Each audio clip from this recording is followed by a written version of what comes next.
Okay, see if you guys can spot this one. It's from a little known movie from the early 90s. Icky-okio cowboy. Icky-okio who? Is it City Slickers? Icky-okio cowboy, cowboy, cowboy. Oh, no.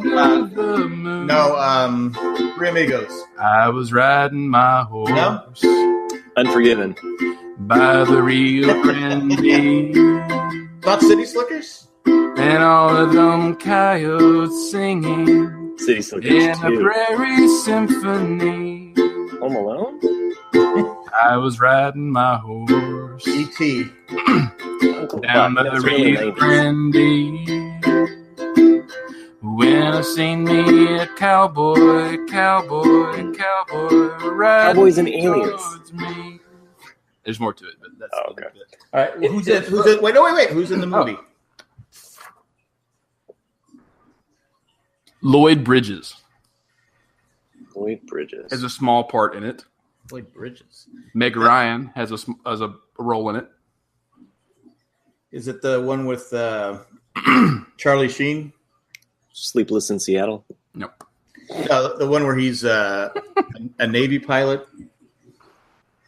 Oh, that's Hot Shots. Not Hot Shots. Not Hot Shots. Part deux. Not Hot Deux. Lloyd Bridges. That's not the main character of the movie. Roots. Roots. No. Early 90s. I think it's 1990 actually. Oh, okay. I'm at a loss. I'm stumped. Because I'm thinking of Meg Ryan movies now. Main star is Tom Hanks. Well, yeah, Meg Ryan was in it, so who actually sings that song I just sang in the movie. Splash. No, either thinking that was like 83. You Got Mail. No. Later 90s.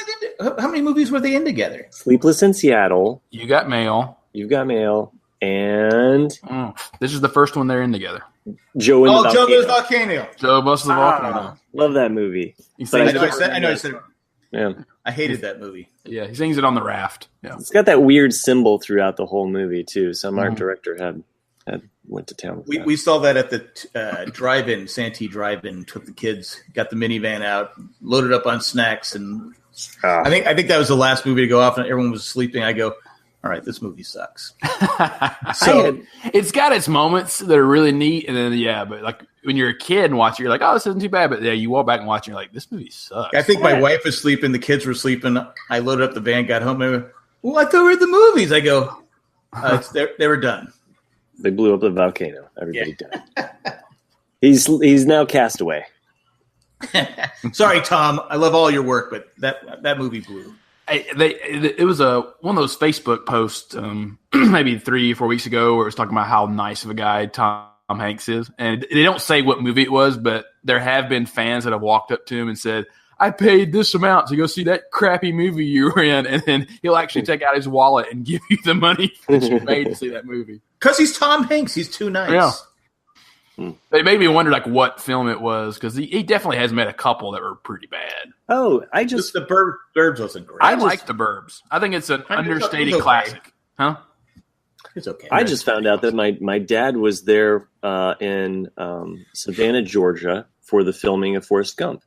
Oh, really? Yeah. Like I just learned this fact out just the other day. So, and at the time, my dad thought they were filming something called Swamp Thing, which I just find to be hilarious. Is your dad Lieutenant Dan? They already made that movie. No.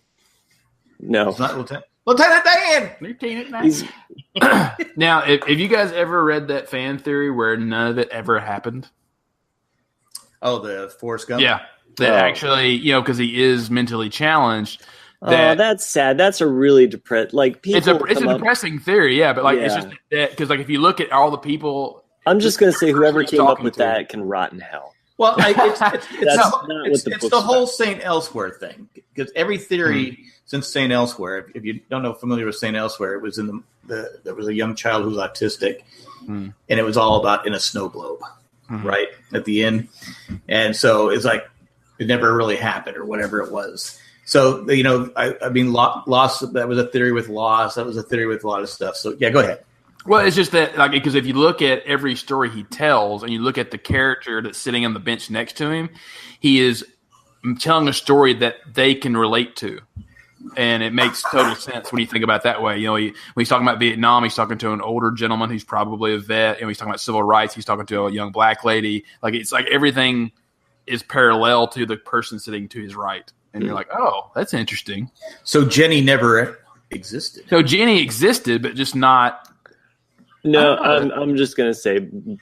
Yeah, I mean, it's just an interesting theory. There's a bunch of them. It makes me mad, though. It makes me really mad. So Sally Field never had to sleep with Bernard.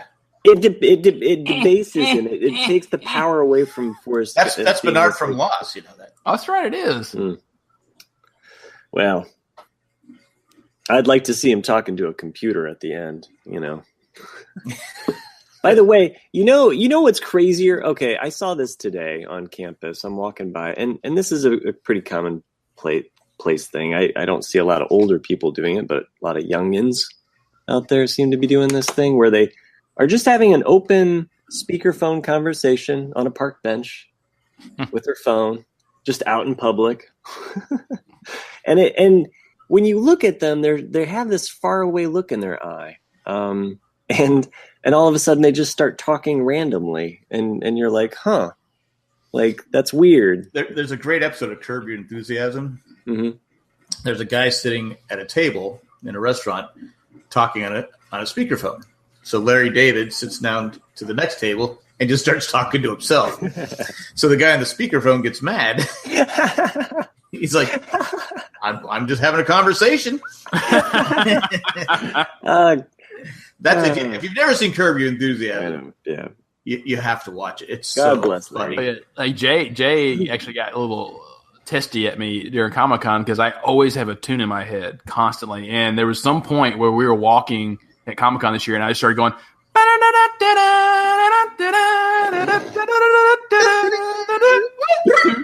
And I kept doing it over and over again, and he got it stuck in his head. And then it's just like two idiots walking through Comic-Con going. He's just like, damn you, Nick. What if that's the circus music of like 100 years from now, right? The is like actually replaced by Larry David. Anyway, food for thought. Maybe because it gets it like Cindy. I'll just start humming something, and then about 20 minutes later, she goes, "Were you singing that?" I go, "No, I wasn't," but I was. Yeah, that's some of the cruelest jokes. Just whistle one or two bars of any song, and it will implant in that person's head, and then just watch them just slowly take over the relationship doing it. I have one cure for the earworm, and it has to be for each person. But you got to have like a code breaker song that you can just bust into and like just work that worm out. Like another song that you can remember in your head. Like ROCK in the USA.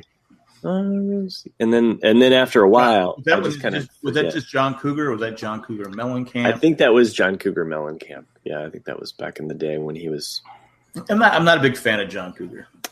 Well, yeah, like my sister saw him in concert years ago, and John Fogerty opened for him. And my sister called me on the phone going, "That was the worst idea ever." It's like, you can't follow John Fogerty. It's like he's playing all these Cretan songs, and the whole audience is all pumped and singing along, and then you come out with Pink Houses, and you're kind of like, yeah, okay.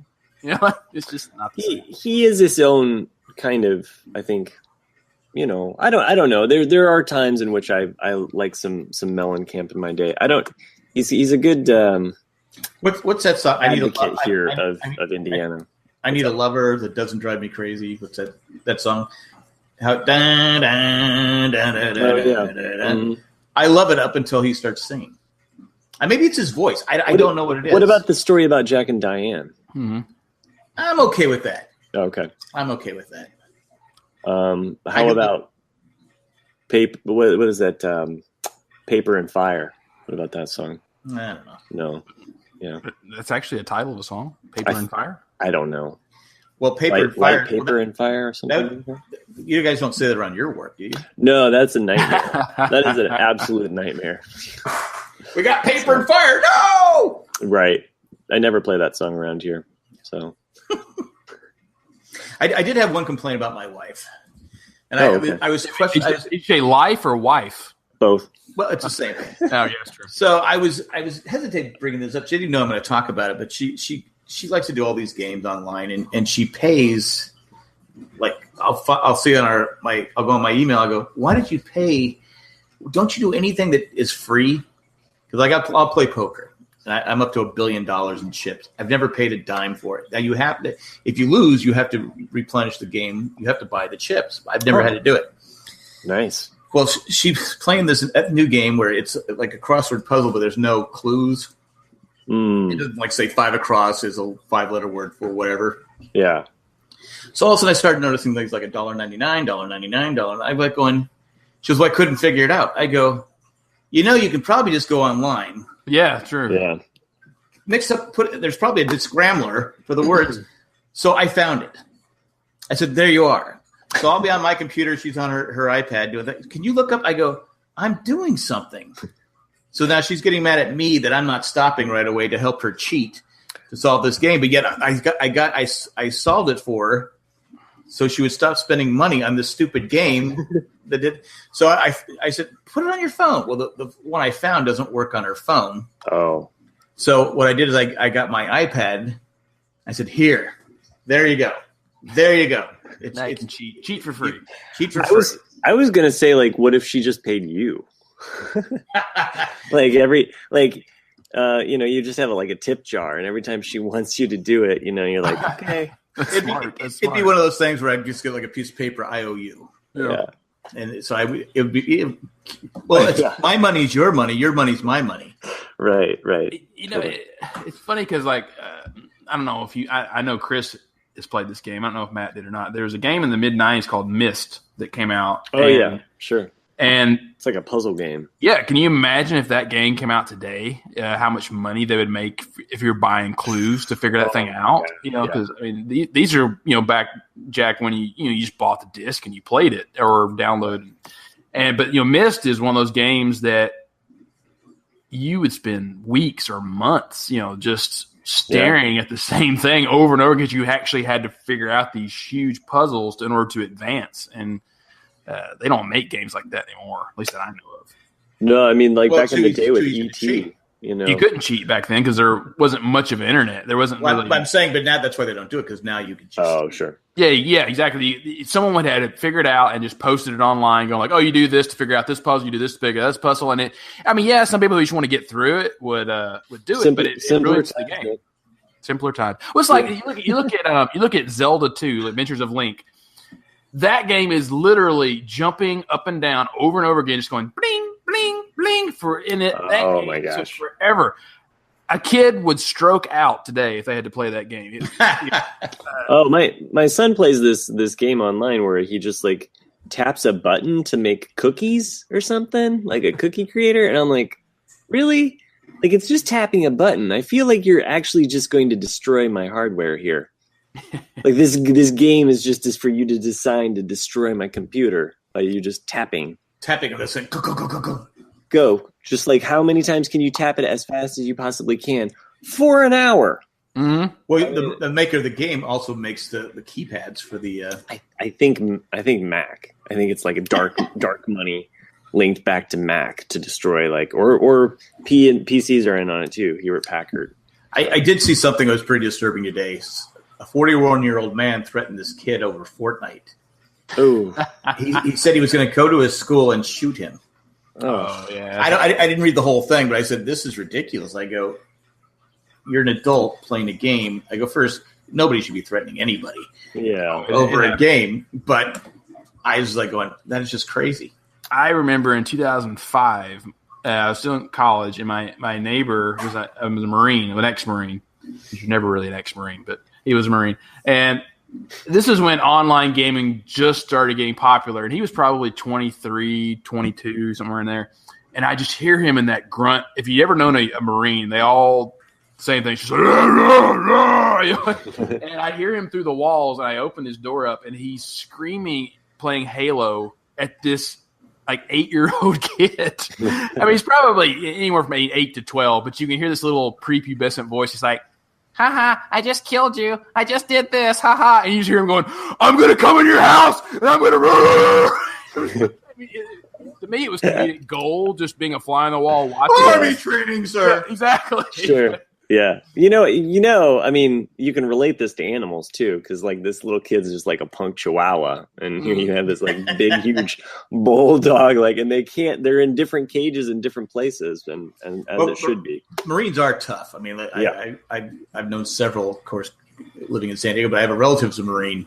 He's about my size, but he has one of those vice grips, handshakes. Oh, yeah. It'd be like, I don't want to shake his hand. He's going to break my hand. Nicest guy in the world.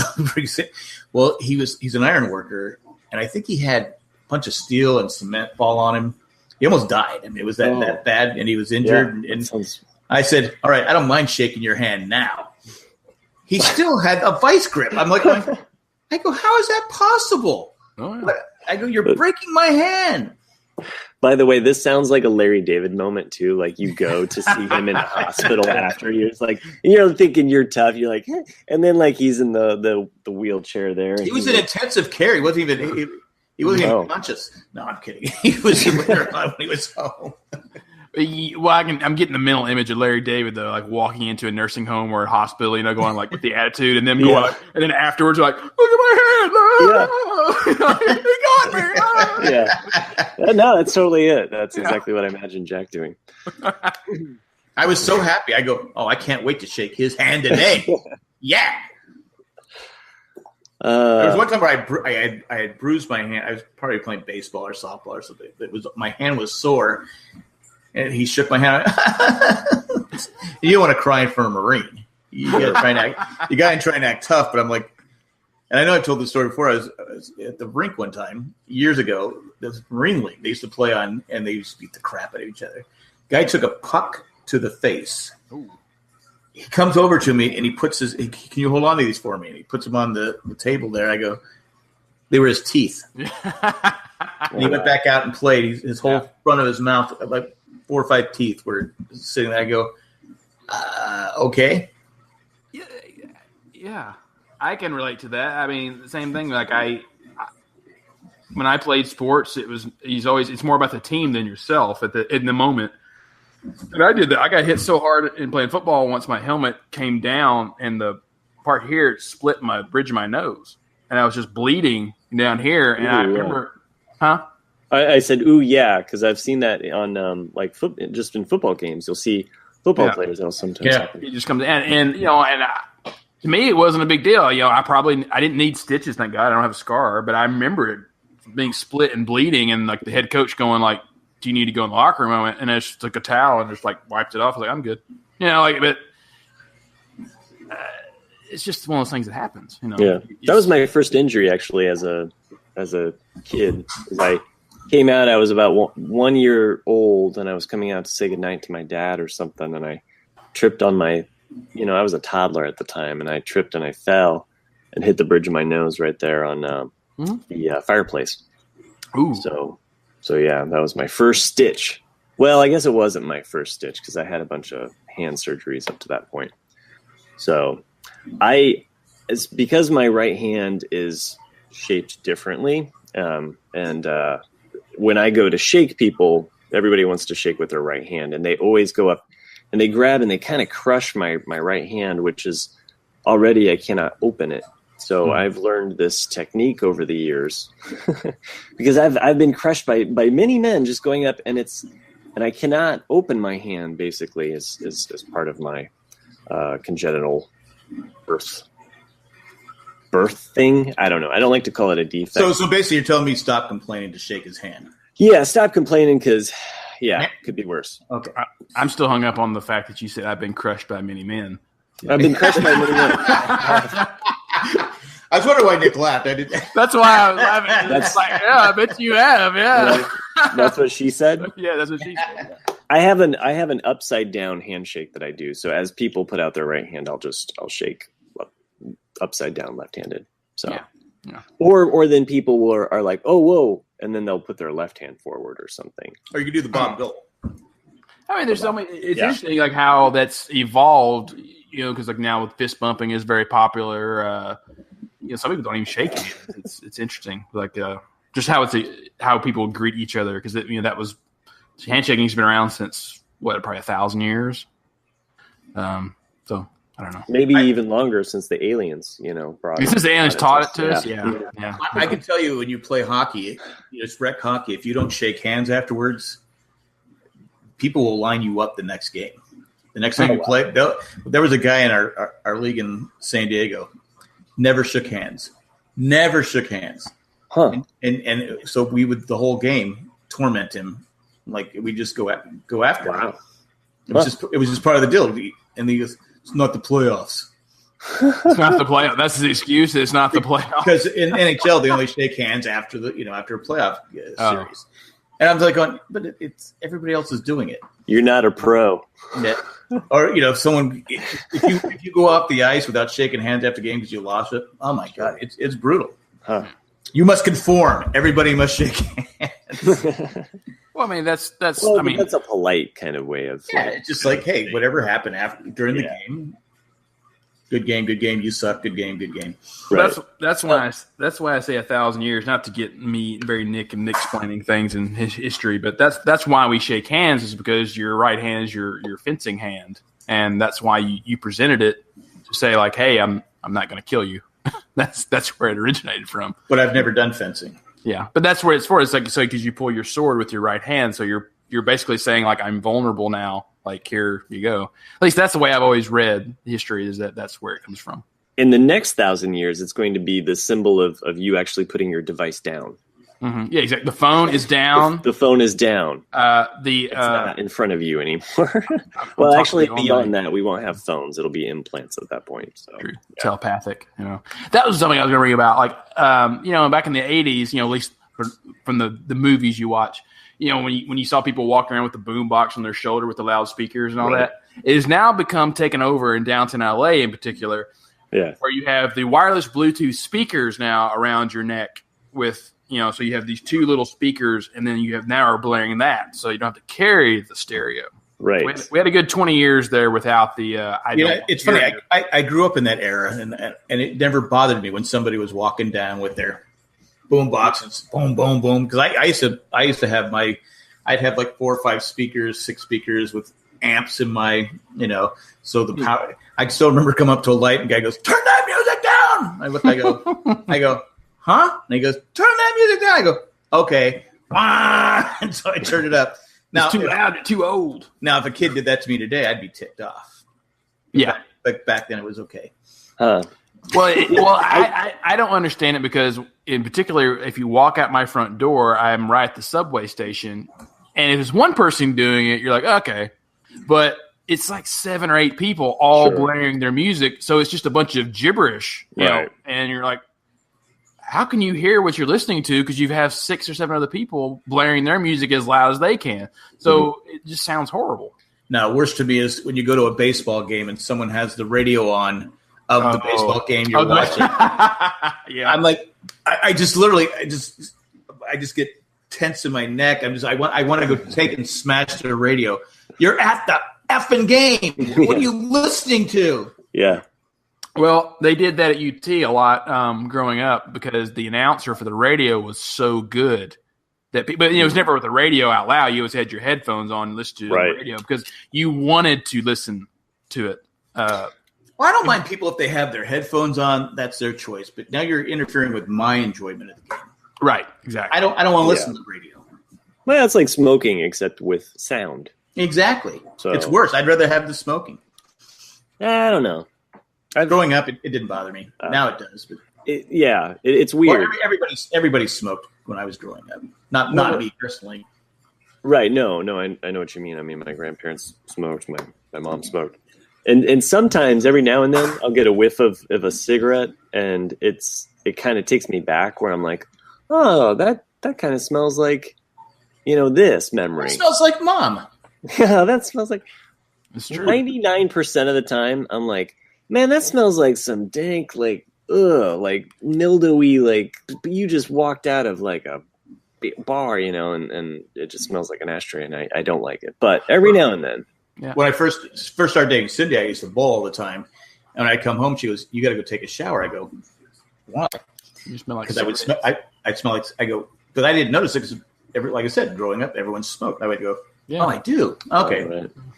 It's funny. Like I think Shandy and I were talking about this not too long ago. How California, you can only smoke outside, and that's it in public. But they smoke in the front doors you're walking in. Oh yeah, but in Tennessee though, you can smoke in a bar or a what's it called? Bar and grill past 9:00 p.m. in Tennessee, as long as the owner allows it. And so it's pretty much every bar and grill past 9:00, and you have to be 21 and over. That's kind of how it is here in Indiana. They just break the law. Oh, but to me, it's just you have the choice. It's the owner's choice to say like, I allow smoking in my place, and if he doesn't, then you can't smoke there, and they'll have signs. I honestly feel that's how it should be. Yeah, and it's like I like going into a non-smoking establishment. Mm-hmm. Yeah, sure. That's how it should be. Yeah, and it's just freedom all around. And if you don't want to be around smoke, then don't go to that pub. There's plenty of other pubs. But I was saying, like, I went to one, and I know what you mean, though, Matt. That's what I was getting at. Like when I go for years at a time or months at a time without even smelling a cigarette, and then you go into a bar that allows it, and you're like, oh yeah, like you forget. Yeah, I know. Every now and then, you go in Vegas and you have that one person who'll sit down next to you, and they'll go, "Hey, can I get some cigarettes?" And like, "Oh no," and the smoke, of course, just blows right into your face. It's like The worst is the wet smoker, the smoker that has somehow like taken a shower, and yet still somehow reeks of like you're like, how are you still smell like your hair is wet? You walked in out of the rain, or I don't know what's going on with. Anyway, it's like Pigpen. It just follows them. We'll see off the smoke. Kinda, yeah. So, anyway, strange subjects to get onto here tonight. Damn smokers! We're just talking about a bygone era. Bygone era. I remember smoking on an airplane. I actually flew on an airplane. Oh, wow. When I was still smoking. Yeah. Really? Yes, they were smoking at the back, party in the back. So that's what it is. It's always in the back. They just. I still like it. Some planes still have ashtrays. Yeah, some do. Yeah. See, I go. It's been like 50 years. Can we get rid of these ashtrays? I'm kind of the same way about the non-smoking sign. I'm like, really? Is there a 90-year-old person on here that is like just coming onto an airline for the first time in their freaking life? We lost Jack. Doesn't know this? Oh, we did. Yeah. Oh well. It's still recording, I think, so we're good. He'll come back. Jack always comes back. He does come back. We have to go back, Jack. I know what you mean. Like why do they have the non-smoking signs up still? I mean, still it's to this day given, and they have to go over it and I'm like, really? Like, is there a time traveler you're expecting? Like, what's going on here? Like, I feel old knowing of a time in which you could smoke on an airplane, but that was so long ago. But even like the end of Say Anything, with John Cusack, that's one of the biggest lies.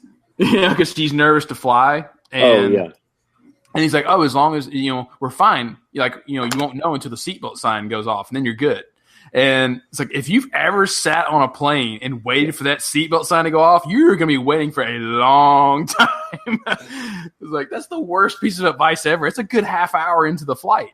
Yeah, it is. Sometimes an hour if you're taxiing. Yeah. So you have to wait for that ding ding. The ding ding, yeah. Ding ding. I'm sorry, I thought I lost you guys. I got kicked out. No, we lost you. Yeah, we saw. It still says live, so we're hoping it's still recording. So. I'm assuming it's still recording because it just kicked me out. That's okay. Maybe it's my mom because she's a smoker and she's probably mad right now. Yeah. Show you, Jack. she gave me a timeout. I think Cindy heard you from the other room. Is that what it was? Yeah. She just reset the internet. She's like. Well, that's a good segue. I guess we can go to the hurricane. Yes. Last week, because I had my mom texting me course, she's concerned because she just sees the news. And we were very fortunate here in Raleigh. It got some high pressure came down from Ohio, so they can be first in flight because it probably saved us a lot of damage. Woo! And it made and the damage is just ridiculous. And I think they have 33 deaths so far. Yeah. Oh, yeah. I mean, it's just sad when you see it. I mean, but we were fortunate here. I mean, it just went around us. I was so afraid of the flooding. I mean, for you guys, but I know it's flooding around the Carolinas still, and it's going to be a long time. It's going to get worse. Yeah. Now. Well, she sent me one note. She said, "Are you sure you're not having flooding?" I go, and I just sent back. I go, "Hey, we're actually waiting for Noah to come pick us up." Yeah. But it just like I said, no. I go, way to mess with your mom. Well, yeah, I'm trying, but she's looking on the news and she sees that certain parts, like there's a part where you go to the 40, you go from Raleigh to Wilmington, the freeway or I call it freeway. It's not a river. It's the freeway. It's underwater. Mm-hmm. I mean, there's so many places just underwater. There was so much damage done, and it's like only 45 miles away from us. Sure, it's just the way it happened. And the rain we got a lot of rain, but it was spread out over 4 days. Mm-hmm. And we didn't get it dumped on because we have a little 100-year floodline behind us here. I said, those trees are going to be coming down. I go, if we get that 20 inches of rain like they think, we're screwed. Right. But only thing that happened to us is we lost power for a while. I think the first day we lost power, probably a total of 5 hours off and on. Well, I said, well, that's the worst that's happened to us. But again, I feel so bad for those people that have lost everything. I do too. Just, I don't. Has it been declared a national disaster area? I think it was declared national before it happened. Before it even happened. Yeah. Because I think what happened was a lot of places didn't expect to get hit as hard, mm-hmm. and that's where you're finding a lot of people died because they just weren't prepared. I mean, in this day and age, you get notice. I mean, they were telling this thing at like 10 days out. And it wasn't up to like 3 days. Even after the weather people kept saying, well, we still get a possible foot of rain here, it didn't happen. And the wind wasn't, thunderstorms to give us more rain, more wind, and more damage and stuff like that. I mean, there were some branches down, and the tree did fall behind us out here somewhere. I heard it fall, but I didn't see it. But a lot of those places got so much that had a lot of destruction and a few deaths is because they weren't prepared, because they weren't predicting it was going to hit them that hard until the end, where it curved around. Water, from what I heard too, was coming through so fast too in some of those parts that there was some parts flooding. Yeah, but flooding. Yeah, it's the flooding, and I guess what happened is the storm stalled, mm-hmm. and it was going like 3 miles at a time, and it just the rain just kept in those areas like 20, 30 inches of rain. It's pretty sad. But we came through it pretty good. No problems with our end. We got lucky. Yeah. Well, I know that a lot of listeners are also very, I think, they're very happy and relieved, I guess is what I was trying to say, that to know that you guys are okay. Because I'm sure that they're kind of waiting to hear like, hey, what's going on with the. Well, I didn't mark myself safe. So. Oh, I didn't see that. I didn't. So. Oh, you didn't? Yeah. No. Oh, okay. I wasn't sure yet. So for everyone listening out there, Jack is safe. I didn't know how to do it, mm-hmm. so I just said, just people ask, I go, yeah, we're fine. Well, I have a nephew that marked himself safe, so that was kind of reassuring to just know, oh, okay, you're okay. My mom still wouldn't have believed it, though. She would have clicked angry face if you marked yourself safe. Yeah. Or tear face. Are you sure? Because she's been out here. She sees all these trees around us. I go, sure. They're still standing. I go, we're not getting the wind is probably like 20 miles an hour. It's not that bad. Literally, it just wasn't that bad in our area. Yeah. Like you look at some of the like where our kids went to college, it's all underwater. I mean, it's just sad. Yeah, I grew up in a flood area actually because I'm not too far from the Mississippi River, but it floods in. I've heard of that. It floods. Well, I live basically a few miles south of where the Mississippi and the Ohio meet, and what's the better river, the Ohio or the Mississippi? It's the Ohio for sure. I'm gonna go with Mississippi on that one. But whenever you see like those floods up, in North Dakota and Minnesota and all that, and then everywhere else in the north gets tons of rain, that's the dread time for us because like it all just funnels right there. And it's one of those nice things growing up. Right, is like it's such a small populated area that we know what land not to buy and what to buy, and so most people live on higher ground. So when it does flood, it's like. The only thing it's flooded is farmland. So it's like, oh, well, there's tons of water for next year's crop. So it's a kind of a win-win thing sometimes. But there are some houses that are built in the flood zone. And then the government usually ends up having to buy them out and be like, hey, like no one can live here anymore because it costs too much money to do it. But it's weird. Like, to me, it was just a part of life. I mean, I remember like every year, like sometime around April, that whole like you just see it for miles, just tons of flooded area. Oh, wow.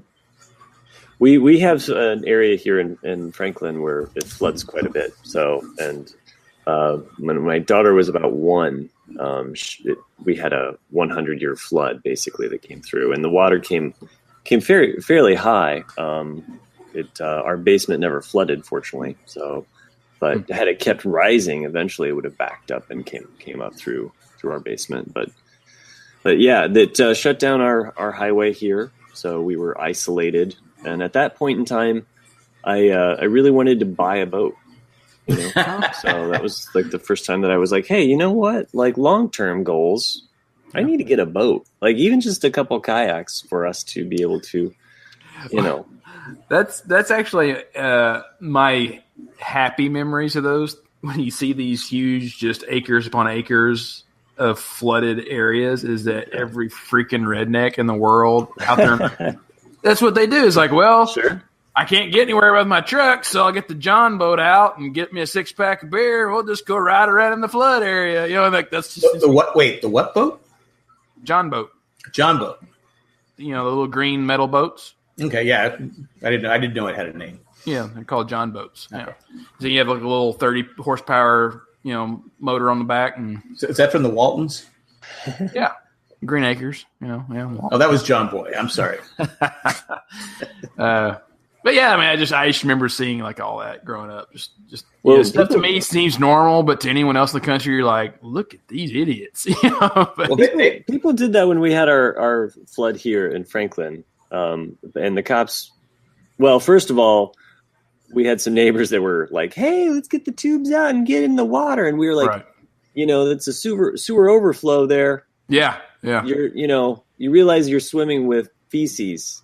Yeah. Well, that's it's okay. And I'm like, yeah, but you can't shower either because all of our water's now contaminated too. So it's like, you smell that gasoline? The gas station is underwater too. So that's what they were saying. They were doing a report out of Fayetteville, and they were saying, yeah, people need to stay out of the water because it's contaminated. Oh, absolutely. There were snakes everywhere in the water. There's fire ants. Like they had this video, these huge mountains of fire ants just floating along. They know how to survive on this thing. I was like going, who's walking in this water? They had some guy. They said, yeah, I'm just sitting on my porch and shooting. He had a pellet gun. He was shooting snakes with his pellet gun because they're everywhere. Yeah.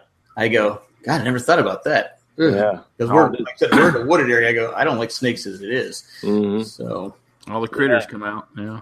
Well, and there's a lot of animal deaths. I mean, that to me too is just horrifyingly sad. Just like all of the livestock that's been killed. Just that's what really it shocks me sad. How many people abandoned. Like I forget who or when it was I was watching, but there was some reporter that had like a good 6 or 7 dogs around him, and they all of them were tagged and had collars, and it's like, why do you just abandon your dogs? Like I don't understand that. I mean, there was something on Facebook where there were 6 dogs in this North Carolina home where it's kind of like a shed that had like a chain link fence for like a gate, and they were locked behind the gate. And the water was filling up in the thing. It was like 2 feet high. So they went and got them and rescued the dogs. I'm like going, well, who locks their dogs in a place where they can't get? I mean, yeah. At least let them free because then they're gonna at least give them a shot. But it's just like I just don't get it. I mean, I get it. You're panicking, but again, you have time. Yeah. Yeah. And then why ditch your dog? Yeah. You know, I mean, is there some kind of like, oh, animals know best. Let's just let them free. Yeah. These dogs are so happy. They're like, my cat knows what's best. Go on, Fluffy. I'll meet you on the other side. So did they have warnings about not shooting guns into the hurricane too? like Independence Day. Do not shoot your firearms at the alien spacecraft. I did not hear those warnings. Do people do that?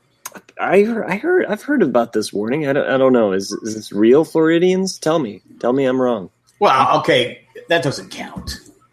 Yeah, Florida, it doesn't count. And you're separating North Carolina. I don't want to insult people from Florida. Everyone I know from Florida. I'm so glad that you voted for me. And everyone from Florida is that I know is. But come on, a lot of strange things happen in Florida. You shake your head and go, "Sure, yeah, no, Florida man is a thing." That's okay. Yeah, Florida is a weird state. I'll go ahead and say it. Too much sun. I mean, really, guys. Too much sun, too much fun. It just drives. It's too many strange laws, and that's all. I'm not going to go too political here, but they got a lot of strange laws. A lot of orange juice, guys. Like, what are you doing with all of it? Like too much vitamin C. I think it makes you go crazy. Is that what it is? I'm not passing judgment. There goes our Sunkist sponsorship. We've got way too much corn. Is the Sunkist still around? Yeah. Hey, what do you mean? Like it's for orange juice, or like you have Sunkist soda? Yeah, I know, but remember they used to have the stamp on the Anita Bryant. Anita Bryant used to be the spokeswoman for. Mm-hmm. Oh, yeah, Sunkist orange. Yeah, they put the straw on the orange. Yeah, yeah. Sunkist is still might be I think it's Tropicana. That's Tropicana. Tropicana. I don't know. Maybe they got bought. I'm pretty sure Sunkist oranges are still around. That just depends on what part of the country you're in. I drink Simply Juice. And if you work for Sunkist, that was just a question. Simply Juice is pretty good. I like Florida's Natural a lot as well. Actually, I can't. Being diabetic, I'm supposed to stay away from juices. All juices in general. Because there's so much one, juice isn't really that good for you. It's better. No, it's not. I've heard about this, but I'm kind of like a juiceaholic. There goes our juice I am too. sponsorship. I drank. What about carrot juice? I love carrot juice. Ooh, that sounds good. What's good for nice cold mug? Yes, you do get the vitamins from it, but what's best about fruits is the pulp and other things like that. Like, but see, I always get medium pulp. Yeah, well, like if you eat an orange, it's not. I get medium rare. Like the fiber, the white stuff of an orange, that's good for your GI tract. And so by not only drinking the juice, you're not getting. Never served. I don't have a GI tract, but really? I will say that I was saying the same thing. I prefer full pulp. But I get medium pulp because I can get it with the calcium vitamins added. Right. So juice is bad. So carrot juice is not good for me? No, I'm not saying juice is not good for you. It's just not as good. Cauliflower juice. Cauliflower juice? How do you get juice out of a cauliflower? So it's like soy milk. It's not soy milk. It's soy juice. It's nut juice. It's nut juice. And now we have a title for the episode. There you go. It's nut juice. It is nut juice. Brought to you by the Dairy Council. That's going to get people to click on just because what the heck did they talk about? No, it's not. Come on. You guys have heard of nut juice. Yeah. Yeah, I have in a lot of pornos. Peanut juice and almond juice. Hey, you got any of that nut juice? Took me a while to fill up that glass. Oh, yeah. You know what? I just put that together. You can see what. Yeah. Anyway. What do you want to keep talking about the benefits of juice? No, not really. I was just what kind of juice. We're gonna get into baseball steroids now. No, I wanted to talk to Jack about The Good Place. Oh, right. Okay, that's fine. Yeah, I wanted to see where he's at on that because I'm on episode 11, season 1. Oh, nice. Okay, you're almost through the first season then. Yeah, right? I have 2 more episodes. I need 11 and 12. I think there's 12 episodes a season. Okay. Yep. It's funny. It is, right? It's quirky. It's funny. I'm glad I started watching it. Well, good. I'm glad you did. It was on your recommendation. I said, all right, I'm going to watch it. Well, it has Ted Danson and that. Yeah, and I always forget Kirsten Dunst. I mean, not Kirsten. Kristen Bell. Kristen Bell. Yeah. Anna Kendrick. Who said she would be okay with doing an ecstasy part? Ecstasy. What's that drug? Ecstasy. Ecstasy party. I like how you keep messing up ecstasy. Ecstasy. Sure, yeah. Is that what the kids are doing these days? I've never done it, so I don't know. Exto? Does anybody have any of that Exto? Exto D. It's not good for you. It's got vitamin D in it. It's got vitamin D, lots of pulp. That's good for the GI tract. No, any of that nut juice for the GI tract? Yeah. You take the Exodus and you down it with it. You take a shot of nut juice. Man, you are messed up. You can just call it Molly if you can't remember. Molly. Call it Molly. You know what's messed up though about The Good Place is that it actually makes you think about ethics and like moral, like being a better person. But like you said, but not in a bad way. I don't want to spoil people, but there have been mistakes. So Hitler could have found himself in The Good Place. Just saying. Okay. He could have. He could have found. What I like about the show is they have several characters, and they didn't just throw them all at the wall all at once. Mm-hmm. They took time to develop. They had your main characters, and then they brought in the secondary characters in that. So, because I think a lot of shows make a mistake by trying to give you all the characters at once. All at once, yes, that's true. And you can't keep up with it, or you lose interest. Oh, that character sucks. I don't want to listen to them. They're drinking too much nut juice. But I like the fact that it's a slow. That they bring some of these characters along slowly. Well, it keeps twisting and turning. It's like a Rubik's Cube. Like each week, it's like you think it's going to go one way, and you're like, oh, and now we're back to this, and this is going this way, and it keeps. It doesn't rest on its laurels. No. I'll tell you that much is true for season 2. It continually keeps you engaged, which I really enjoy about it, and I like how it's very light, and yet also a bit heady. And the fact that it deals with some ethical, and moral judgments going on. You know, you kind of learn about some of that stuff through the show. And well, if those are the criteria to get up there, I guess I'm going to The Bad Place. I agree with there should be a middle place. Right. But I don't think I deserve to go to The Bad Place. Has there been a middle place? No, but it's been brought up by the. Oh, okay. All right. Well, I can't wait to talk to you next week when you've either finished this season and I'll the finish next it. one. And we can talk about it even further, and maybe we can go a little bit more spoilery for fans of The Good Place, or if you haven't checked it out, by all means, you should give it a try. If you have Netflix, the first 2 seasons are on Netflix. And the new season is going to be coming out very soon, which I'm looking forward to. NBC. I've got my DVR set. How many episodes per season? 13, I think. Is it 13? Not too bad. Something like that. Yeah. Oh, then I guess I have 3 more episodes to go. And they're at about 22 minutes each because they're an NBC show. It's funny how because to me, going back to Lost, it seems like every show before Lost, season 4, 5, and 6. It was always 24 episodes per season, and then Lost demanded after the writer's strike. He's like, "Oh, we just want to do 12 to 13 episodes per season for the next 3 seasons." And then it seems like now every show it's just like, no, we're just doing shorter. Well, I think they have more because it used to be. And then you had Breaking Bad too, that I think really also paved. I mean, I know that was beyond and after Lost, but just that idea that. Well, obviously, cable has changed the way we watch TV. Because when I was a kid, it was you'd have 3 networks. These were the shows that were on. Yeah, they ran, and then the reruns would start after that. So if you missed an episode, you had to wait for the rerun to come back on. In fact, you just watched the reruns because what else were you going to watch? What's a rerun? There was nothing. Yeah, exactly. But there was nothing else. But now it's just like these. I think because now what they do is they'll have like a spring show, a fall show, and then a spring show to fill that slot. Mm-hmm. Yeah. So keep it fresh, which is smart. Yeah, which is fine because I need something other than reality TV shows every night. Jeez, I'm just not a reality TV show guy. No. And so. Yeah, there's only a few that I like. I mean, I still watch Survivor, even though it's been on for over 30 seasons. And, 37 coming up. Yeah, and I watch. I've been on one season now. I watch, Still Deadliest Catch. It's been on for over 10 years. And I like Alone, which is another Nat Geo show, I think, which is, they drop off like 10 survivalists in the middle of the woods with nothing and say like last man standing wins, 100,000 or $1 million or whatever it is. And that's a true version of Survivor.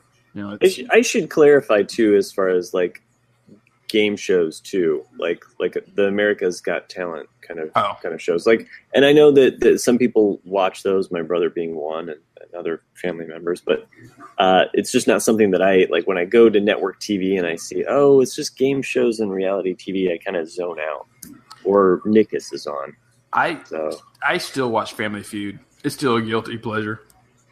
Family Feud is funny, but I like to see the best of like blooper reels and the funniest crap. That's what makes it good. Yeah, it's just all the random perverted stuff people say. But now that you mention reality TV show, there are a few guilty pleasures that I guess I do, like the British baking show. Mm-hmm. So, British baking show? Yeah, the Great British bake off thing. Whatever, it's on PBS. I watch it. I cut the dickens out of my hand. That is so funny. And apply the pressure. Is Julia Child still alive? I don't think so. No, she died in that accident.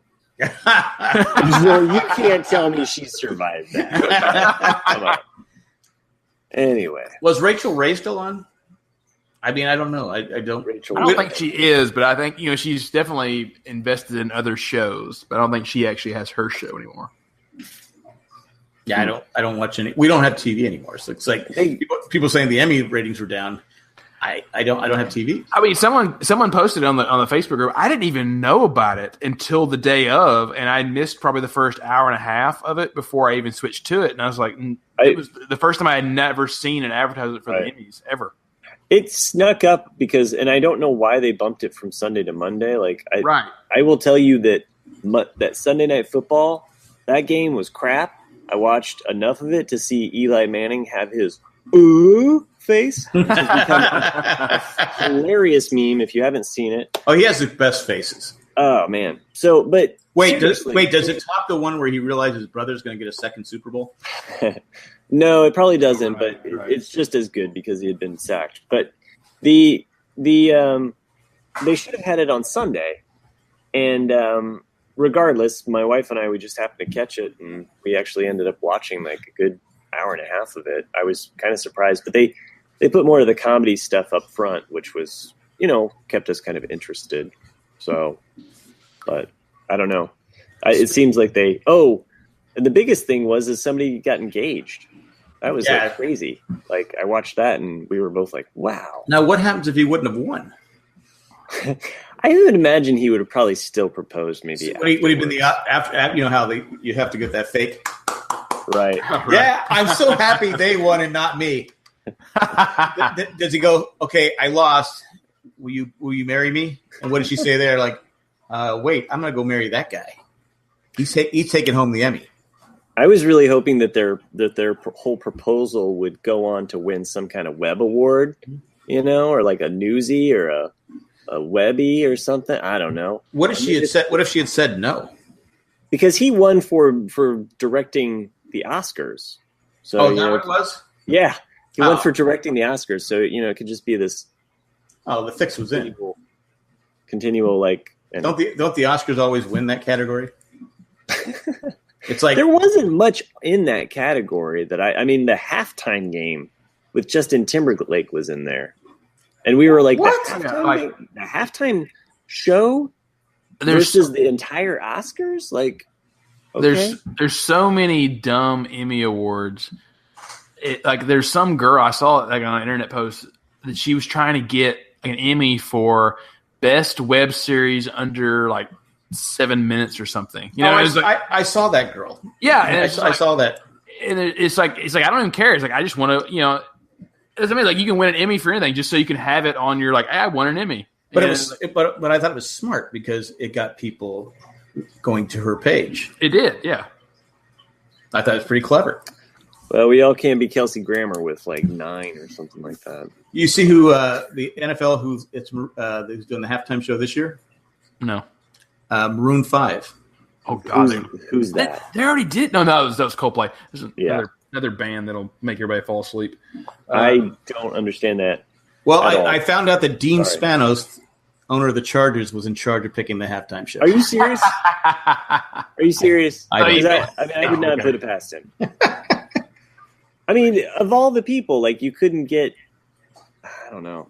I just feel like they could have gone. You know, maybe the thing is everybody's hanging out. They're like, no, we don't want to do that. We want something that's popular with the youngins. You know, we got to get these kids. Unfortunately, NFL is very political right now, so maybe they just don't want to do it. Do what? Is the NFL just like political, or has it been politicized?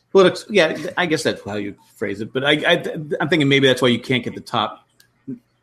All right, sure. We're down to Maroon 5 here.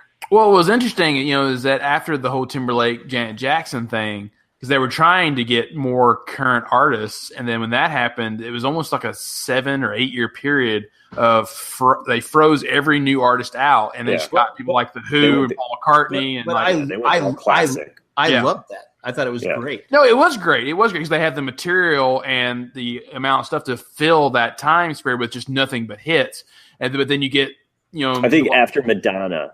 It's basically when it kind of they did Madonna, and then I think after that they started bringing in younger and different like Prince. artists.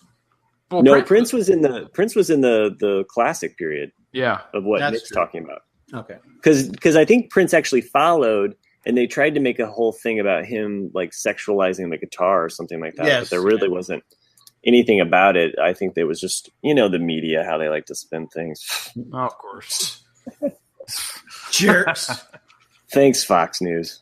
I wanted to say, like, speaking of football, did you guys see one of the most ballsiest plays I've ever seen in football? It was Arkansas versus Northern Texas. The punt return. Mm-hmm. That was one of the greatest tricks I've ever seen, and he's lucky he did not get laid out, but it was great. You know what we're talking about, Matt? I know exactly what you're talking about. Not the Arkansas. I thought you were going to talk about the Green Bay play. No, because I watched college, So, okay. So basically Arkansas versus Northern Texas, which no one really would watch this game, but it's just so, like a lot of times when you're watching something on TV, when they punt the ball, you follow the ball. And so all you see is the player catch the ball standing straight up, and that's all he does. So you think, he called for a fair catch, but he didn't.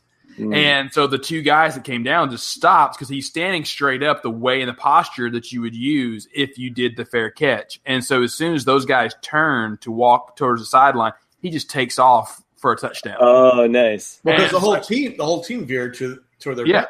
Towards the bench, yeah. Oh. And he never called the fair catch. And it's just like, it was brilliant, but it's one of those moments where it's just one of those guys would have been savvy to him not waving. He would have been laid out. Well, that's where if I'm the coach and those 11 special team players, the next practice, I'm going to work you till you throw up because you don't stop. And people are, that's just harsh. You don't stop until you hear what? The whistle. Yeah, whistle. Right. Yeah. I mean, that's from the time. Anytime you're in a sport where there's a whistle involved, you're taught that from whenever you start. That's true. Yeah. You play till you hear a whistle. Now, I guess the NFL's changed. You have to stop kind of before the whistle.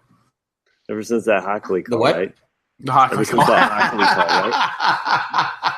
Don't get me started on that one. I know. Anyway, that's when I care. That's when I care. I haven't watched an NFL game yet. Yeah. Oh, I got to watch the Jaguars trounce upon Chris's New England Patriots.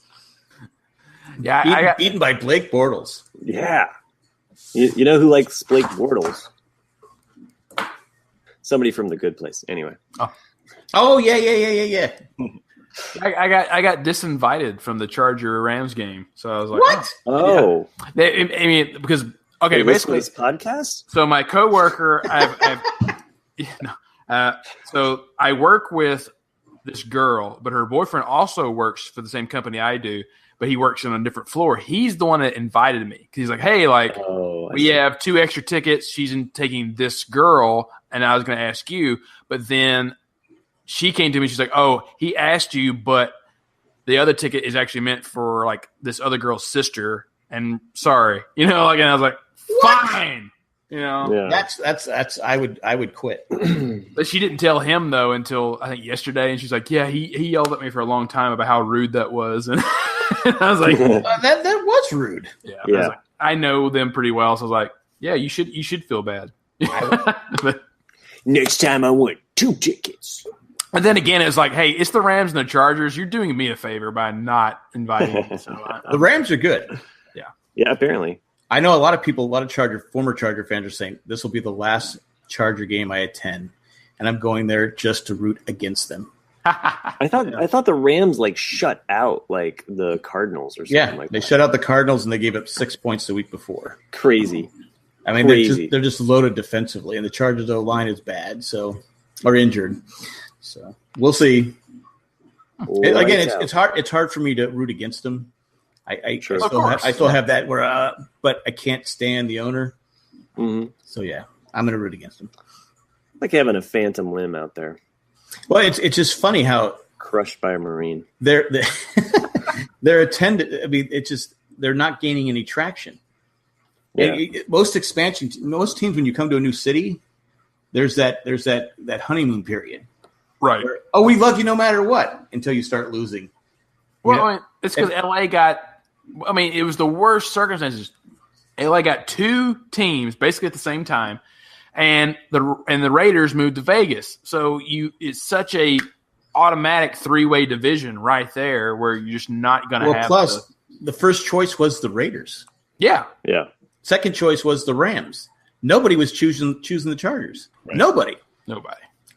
And it came out. I read something today that if Forbes said if Spanos would have built his own stadium in San Diego, that his team is worth more now in LA, but he's only made the difference of selling the team if he built the stadium in San Diego opposed to being a renter in Los Angeles is $250 million. That's the difference of his value of his team. Which is probably nothing to him. Well, he's not a rich guy, but still, $250 million and all the heat. He can never show his face in San Diego again, ever. No. Well, I'm curious though where they would have put it though, because you'd like to say put it, because you can't tear down Petco and make it into a dual stadium. No, well they wouldn't do that, but they tried to put it downtown, and they just could have put it next to the old one. Yeah, you know what I say. Bend over and I'll show you. Where you gonna put it? Yeah, where are you gonna put it? I'll give you some nut juice. I wasn't talking to you. Anyway, that's my Charger rant for the week. That's all I got. Well, I'll briefly get into some Lost concert talk and then get to trivia. Oh yeah, I forgot about the Lost concert. Okay, so so last weekend was for anyone out there listening and doesn't know, there was I saw you. I hate to interrupt you, but I saw that you took pictures with my tickets. I did. I'm not sure if Ralph is listening, but Cliff and I, which it was so fortuitous. I knew that we weren't sitting together, and I went and got in my seat first, and then I feel a tap on my shoulder, and Cliff's sitting right behind me. like, oh my God, you're right behind me. Okay, you stalker. That's Cliff. But I looked at him. I was like, hey, I know Ralph is here, and I was like, he should be to the left of us. And so I stood up, and I was like, oh, there he is. And Cliff's like, how can you see him? I was like, you can't miss that bald head. There he is. So we replaced one bald head with another. Exactly. But so we during the intermission we walked over to that section and ran into Joe and Joe Pinion, and talked to Ralph for a good while. Got our photo, and it was a great show. You guys did miss out on a nice show. I was jealous, but so we gave up our tickets about 2 weeks. We said, I texted him and said, hey, do you need tickets we can't use them. But 2 weeks ago, he goes, sure. And I go, here, they're yours. So we just emailed them to him, and he took them, him and Stevie, his wife. what I took away from it was not. I mean, even though I loved the music and I really got emotional at some points with some of the music because they're showing clips and they're that go along with it, just like any other concert in LA. If they play the visual with it, but they had so many of the actors there that in between the songs to set up the pieces of music, they would often read bits of the script. Oh wow! Right. Or set up the scene. And not only did they read the lines, they read the inner dialogue or the scene set. So, like the one I remember is the one Josh Holloway read, and it was a scene between Jack and Locke after the hatch has been discovered, and Jack is getting on to Locke about,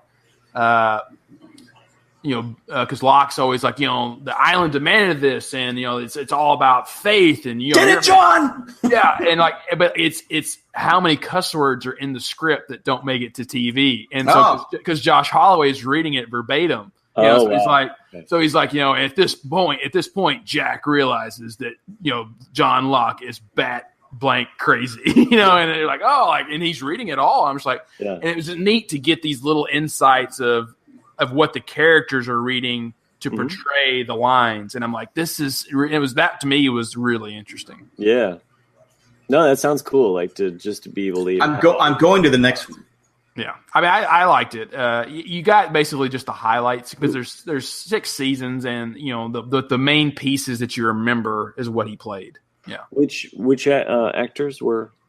So you had, I'm sorry, I'm going to butcher. I'm either going to call out their character or their real name. But you had the only 2 males you had there was it was Jen and Josh Holloway Sawyer. DDK. Yeah, you're right. You had Rebecca Mader, who was Charlotte. Okay. You had Claire, Emily DeRaven. Mm-hmm. You had not is it Nadia? Adrian. Saeed's Nadia. Adrian Gabrielle. Yeah, Adrian. Yeah, right. You had her, and I never say it right, but yeah, I want to say there's one. So you know what? She's a big Civil War buff. Oh, really? Yes. And she was on one of our charity podcasts one time, and a couple of times, but she's huge Civil War buff. Big fan of Lincoln too. Yeah. Thought about having her on, having a trivia contest between you and her. That would be, yeah, that's right. Okay, so it was 3 women, and the 2 actors, then Damien, Carlton, and then Michael Giacchino. Yeah. Oh, nice. Well, it's good Michael Giacchino showed up. Yeah, I'm glad he was there. But it was just interesting, hearing their insights, and I didn't know there was actually a Q&A before the show. They didn't announce that, but we walked in time to hear a number of the questions.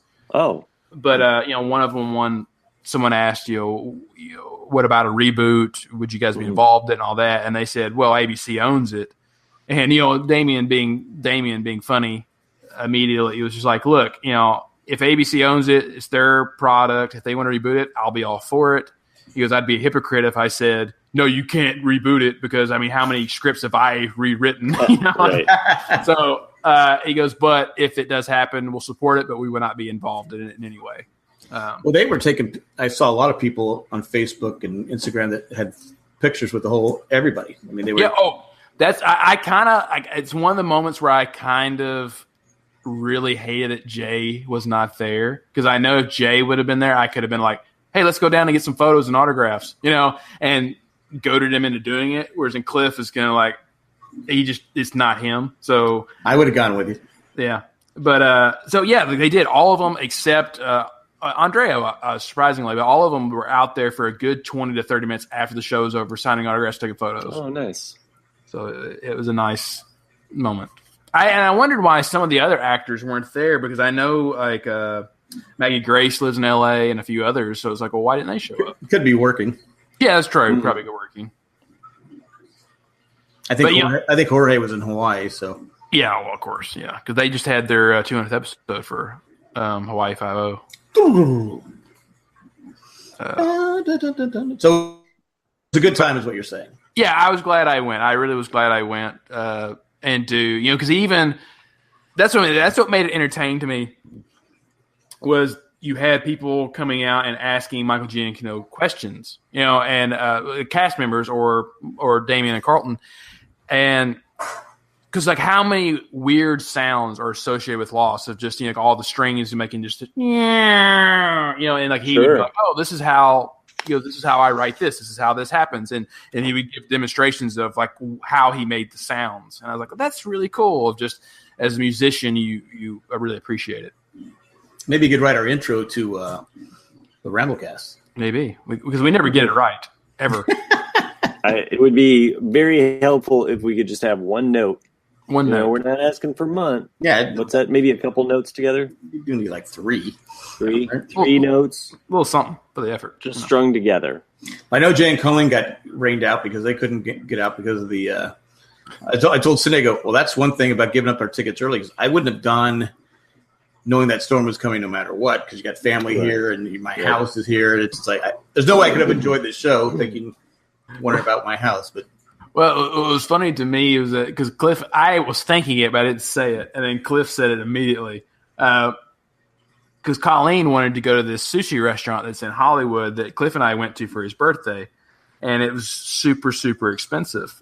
And Colleen wanted to go because it's a very nice place and it's very good. And then as soon as Cliff found out that they weren't coming, we get to the show and Cliff looks at me and goes, well, we saved a lot of money. I was like, yes, we did. Oh, man. Cliff always thinking bottom line. Yeah. That's hilarious. Anything else you want to talk about the Lost concert and rub it in our face that you were there? Nah, that's good. You sure? I mean, it was a good show. All right. I'm going next time. I don't care. Yeah. I'm going. I mean, they did. A French lady did ask. It was another but of a joke. He's like, "Oh, look, the French lady's here," because she had the thick accent, and was like, "Are you ever going to come to Europe to do a tour?" And he said, "No, I'm always composing, so I do a show when I can." But it was, the French lady, the French lady. All right, we ready for some trivia? Why don't you explain the rules? Sure, that's what I say. Like, okay, for everyone out there listening. When I was in college and post-college, I loved playing trivia at bars, and one of my favorite categories was always movie association. So I proposed this to these guys, and they agreed. And we both said, I do. We said, I do, yes. I said, I guess. But only with some nut juice. And so the premise is we have 3 movies each we've all picked. And we're going to name 3 actors from each of these movies. I'm going to name 3 actors, and then they guess the movie. That's it. To give Jack, like I gave Jack an example before we started. So if I said Mel Gibson, Danny Glover, and Joe Pesci, you would say Lethal Weapon 2 or Lethal Weapon 3 or Lethal Weapon 4. I said Maverick. Or he said Maverick, yeah. So that's how the game works, and hopefully you can throw some people off by naming 2 characters. You're like, oh, it's this, but it's actually not. This is always a perfect game too, because people that are listening go, "It's it, you morons!" Well, I hope I've picked some movies that you guys will know. Well, who's going first? Well, we can do the dice. I don't have any dice. Well, I don't have any dice. Chris isn't here. All right, let's go. Let's go according to the screen. We'll go Matt, Nick, Jack. Okay. And okay, so does that mean that I get first guess and then Jack gets second guess, or does it? No, Matt is first guesser. Oh, Matt's first guesser. I thought Matt was first question, so who's asking the first question then? Would that be you, Jack? Whatever you want. It's your game. Whatever you want. I don't care. All right, fine. I'll ask the first question, and then Matt gets first guess. Yes. Okay. Kevin Bacon, Donald Sutherland, Joe Pesci. Wow. Kevin Bacon. What's with you and Joe Pesci? Yeah. Donald Sutherland? Mm-hmm. What movie did all 3 of these characters or actors perform in? Donald Sutherland, the older Sutherland. Yes, the older. The saner one. There you go. The negative waves.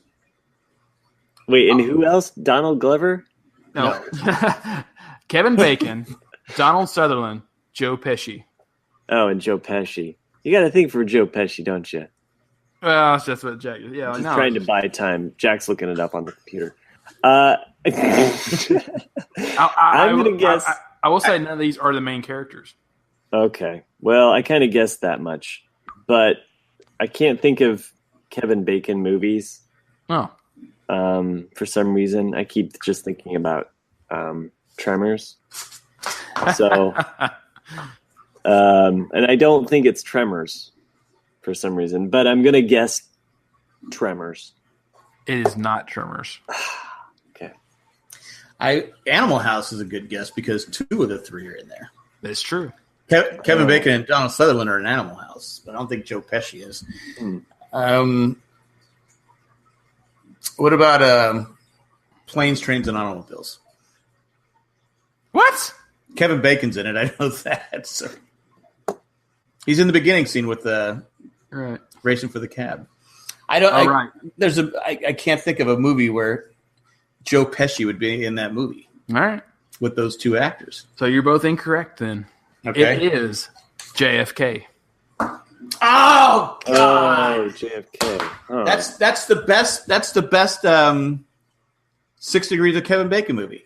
Yeah. Oh my God! How did I not think of that one? Yeah. Yeah, because Joe Pesci is the freaky guy. Oh man, I didn't even think about that. I feel shame now. That's me. You'll kick yourself. I feel no shame at all. I think it's just hunger, lack of sleep. But so I asked. So I guess it would be Jack's question, and Matt gets first answer. Wait. I got first question last time. You got first answer. I got asked the question. I mean, I'm going by my screen. Oh, okay. I'm second, so that means Jack would answer. Jack would ask the question, and Matt gets the first answer. Or no, you get it's to you. Okay, sorry. All right, I'm giving you 3 heavyweight actors. Okay, Jack Lemmon, Henry Fonda, and James Cagney. Yeah. Huh. 3 heavyweights. Henry Fonda, James Cagney, and Jack Lemmon.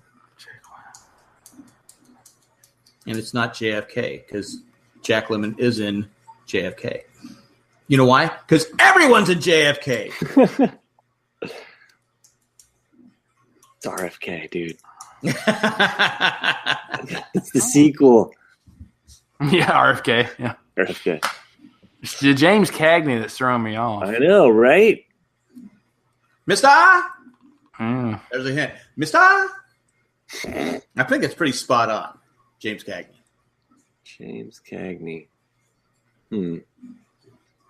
Jack Lemmon. I'll say this: it's one of my favorite movies of all time.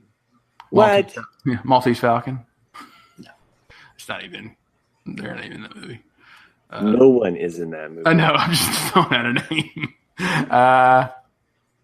Actually, I don't know. I can't guess. Palm Tree. There's a palm tree. You guys have probably never seen the movie. I might not have. That's what I mean. Is that the name of the movie? No. Oh, okay. So you're skipping? You're not even going to guess? Yeah, just go ahead. Go ahead, Matt. I mean, because I would at least guess. No, there's no way James Cagney's in Glenn Ross. Mm-hmm. I'm trying to think of Jack Lemmon movies, and all I can think of is they did the Vacationers, didn't they? Was there one that Jack Lemmon was the Vacationers that they? Am I thinking of a different movie? I think there's no way he'd be in there, but I'm going to say the Vacationers. It is wrong. It's Mr. Roberts. Mr. Roberts. I have not seen that movie, so yeah. Good old fashioned comedy. Okay. All right. Now I get to, yeah. Nobody knows the Mista thing. Nobody. Yeah. Just keep saying that. Now I'm going to at least go with an easy one, so one of you can get on the board. It won't be me. This is to me, right?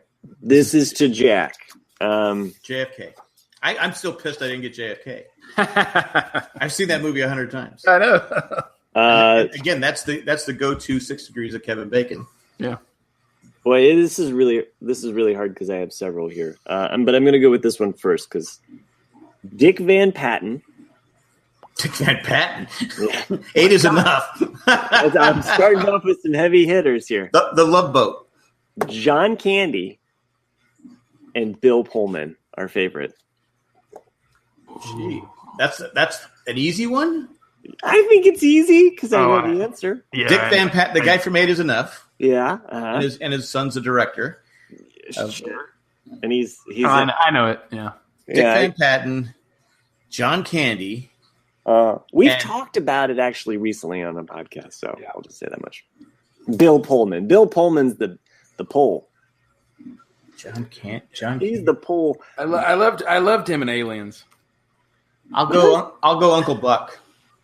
Uncle Buck? Yeah. Oh yeah, that's John Candy. I get you there. I don't know. Nick's gonna get it. Spaceballs. I know. I knew the Dick Van Patten would throw you. But if I started with Bill Pullman, John Candy, he's in there. Maybe you would have gotten it easier. 1, 2, 3, 4, 5. It's kind of combination of he has on his luggage. A lot of people don't know what Dick Van Patten is, I guess. True. Yep, Spaceballs. Yeah, Spaceballs. Oh, it's my turn. Yeah. Okay. This one. I kind of think Jack. I kind of think Jack will get this one. Okay. It's the only movie where all three of these guys starred in. Gene Hackman, Michael Caine, Sean Connery. What? Michael Caine, Sean Connery, and Gene Hackman. Gene Hackman.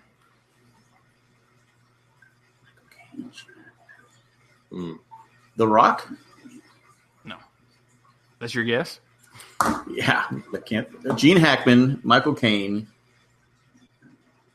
and Sean Connery. Sean Connery's from 1977. Mr.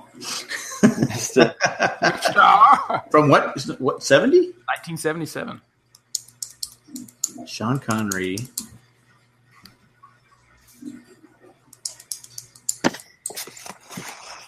One of the airport movies. I don't know. Nope. Well, I was going to say The French Connection because that was early 70s, wasn't it? Yeah, it was early 73 or 74. Yeah, so I'm not going to get it with that. But who else was in it? It's Gene Hackman, Michael Caine, Sean Connery. So, and it's not Dirty Rotten Scoundrels. That's 88. So that rules that out. Unforgiven. It's like 92. Untouchables. I keep thinking of that weird sci-fi movie that Sean Connery was in sometime in the 70s, and I don't know. Oh, the space one. Yeah, but I don't know the name of it. I'm going to say Excalibur. Excalibur? Isn't that it? No. Nope. All right. I'm going to say Xanadu. That's 1980. That's 1980. That doesn't star any of those men. I know. I can't. Well, it's the porn ripoff.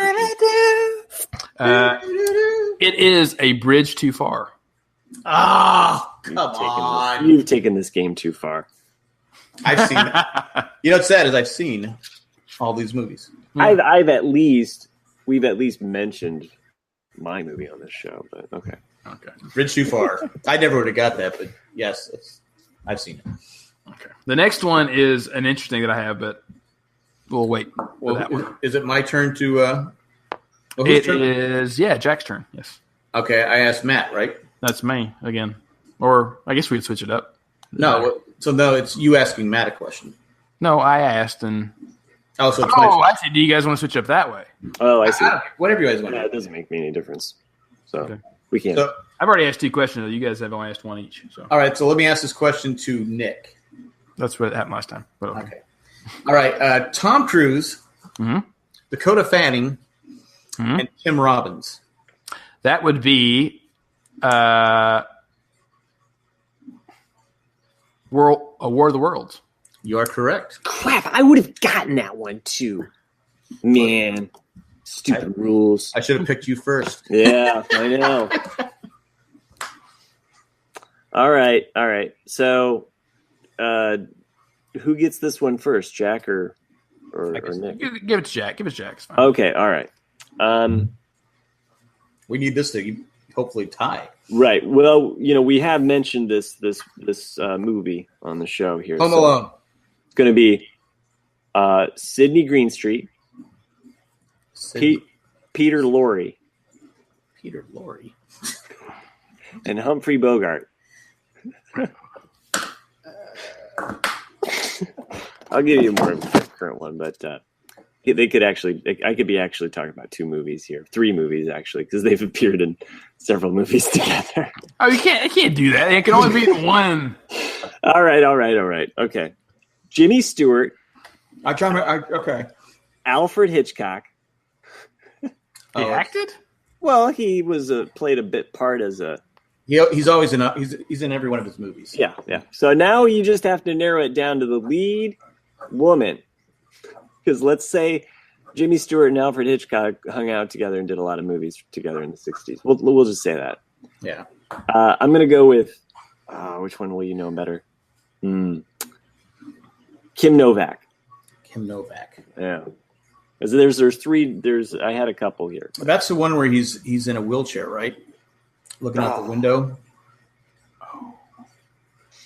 I can't say. I'm just gonna. But I don't want you to spin out of control. I can't remember the name. He's like a stalker. In today's standards, he'd be a stalker. He's a stalker. Oh, you're thinking of Rear Window. Rear Window. Yeah. That's my answer. No, it's not. That's Grace Kelly. I got my blondes mixed up. Sorry. Yeah. Nick, you got an idea which Hitchcock movie I'm talking about? Go with Vertigo. That would be it, Mr. Nick. Vertigo. I should have gone with Grace Kelly first, and you would have just gone with Rear Window. Yeah. Well, Humphrey Bogart, Sidney Greenstreet, Peter Lorre, that could have been Casablanca. Could have been Across the Pacific or The Maltese Falcon. That's actually the one I was leaning towards. Okay. See, I was trying to set you up there. Do I get a point? Well, Nick said no way because these rules, but his rules also work. Yeah. Anyway, you're winning. Go ahead. No. All right, Nick, your turn to ask a question. I'll ask you guys more questions than the ones I have, just so you guys can potentially tie if you want. Look, okay. we couldn't get JFK. Yeah, that's true. I had another one planned, but I don't think you guys would get it, so I'll ask an easier one. Oh, so now we're stupid. I didn't say it. Yeah, you said it, not me. Tim Robbins. Top Gun. Lawnmower Man. Okay, never mind. Did I get it? You're going to do what? What? Meg Ryan, Val Kilmer, Kevin Dillon. Huh. And get rid of Tim Robbins now. Kevin Dillon. Meg Ryan, Val Kilmer, Kevin Dillon. Who's going? Whose turn?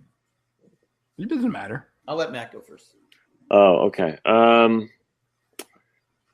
There's a Val Kilmer movie that I'm thinking about, and I can't remember the name of it. And he's like a negotiator, but he's not the negotiator. It's like a kind of. Well, you need to think how many movies have Meg Ryan and Val Kilmer been in together? The Doors. Oh yeah, they were in The Doors together.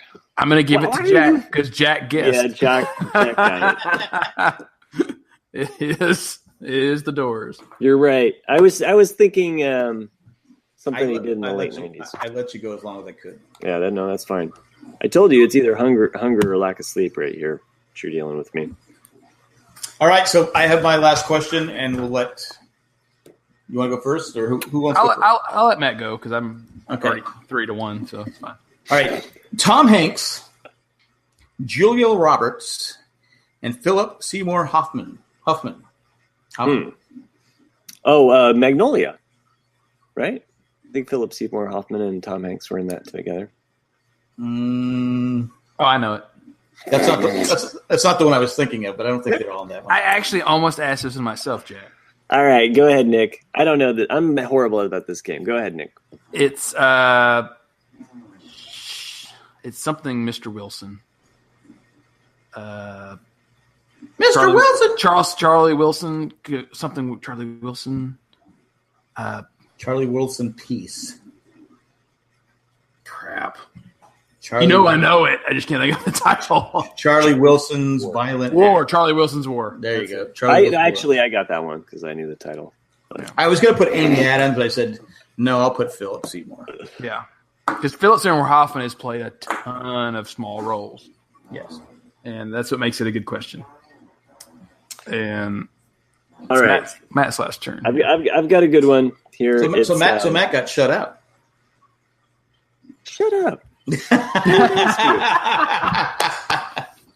I've got some hard ones. I set you guys up with some easy ones here. I could have gone with, I had a whole list of Alan Alda, Bill Cosby, and Walter Matthau.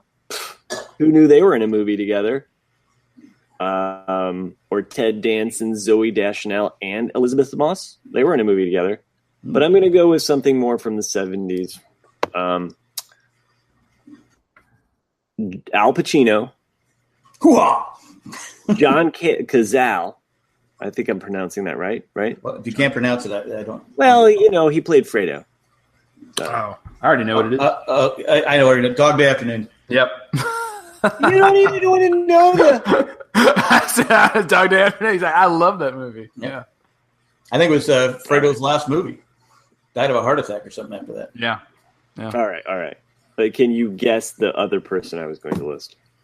Probably not. Does it matter? No, Carol Kane. All right. Anyway. Oh, okay. I'll go ahead and give you the harder one then. Alan Alda, Bill Cosby, Walter Matthau, 1978 movie. Who knew those legends of TV comedy would come together? Four Seasons. That's a good guess, because Alan Alda wasn't in a lot of movies, but Alan Alda, Walter Matthau, and Bill Cosby. It has to be some kind of generic thing where they're Richard Pryor was also in this movie. Oddly enough. Richard Pryor. Bingo, Bungo, the baseball movie. I like how you're coming up with some names of some movies. It was called California Suite. Oh yeah, I remember that. Yep. Yeah, see, you actually saw that movie. I did see it. Yes. Yeah. Yep. Anyway, that was my bonus one. All right. Let's do. This is the one that I had written down. This is the first person that gets it, right? Yeah. Okay. Sam Neill. Okay. Jeff Goldblum. Matt Damon. Jeff Goldblum and Matt Damon. This was like a trick question. It's not a trick question, but it's It's a fairly current movie. Sam Neill. Jeff Goldblum. Matt Damon. Well, it couldn't be the Jurassic World 2, right? No, because he's not in. Sam Neill's not in Jurassic. What's that movie where he was Thor shrunk? Ragnarok. Hey, you got it! Finally got something. Woo! Didn't get shut out, Jack.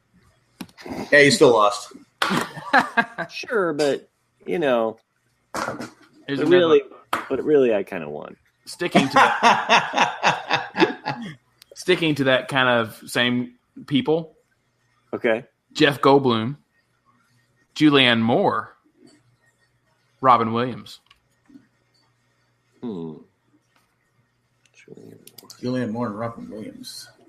What was the other person again? Jeff Goldblum, Julianne Moore, Robin Williams. But Jeff Goldblum, Robin Williams, man. What decade? 90s. Late 90s. Patch Adams. Nope. I don't know. No clue. 9 months. 9 months? Yeah. I don't think I saw that. Oh, you need to see that, Jack. It's a good one. With Hugh Grant. Yeah, Hugh Grant's like the lead in that. I have seen that. Okay. Yeah. So Julianne Moore's the pregnant girl. Jeff Goldblum's her. It's Hugh Grant's best friend is Jeff Goldblum. Okay. And Robin Williams is the doctor. All right. Okay. Got it. Okay. John Goodman, Roseanne. John Turturro, Steve Buscemi. Big Lebowski. There you go. Yeah, I was trying to play around that for a long time because I was like, should I do Monsters, Inc. or should I do, I had a bunch of them. Steve Martin. Okay. Martin Short. And who? JJ? Three Amigos. I thought that would be a really great example. Right? Yeah, exactly. It's like so obvious. Look up here. Look up here. Look up here. It's infamous. That means he's inside of famous. He's so famous. He's famous. My little buttercup is the sweetest spider. Great.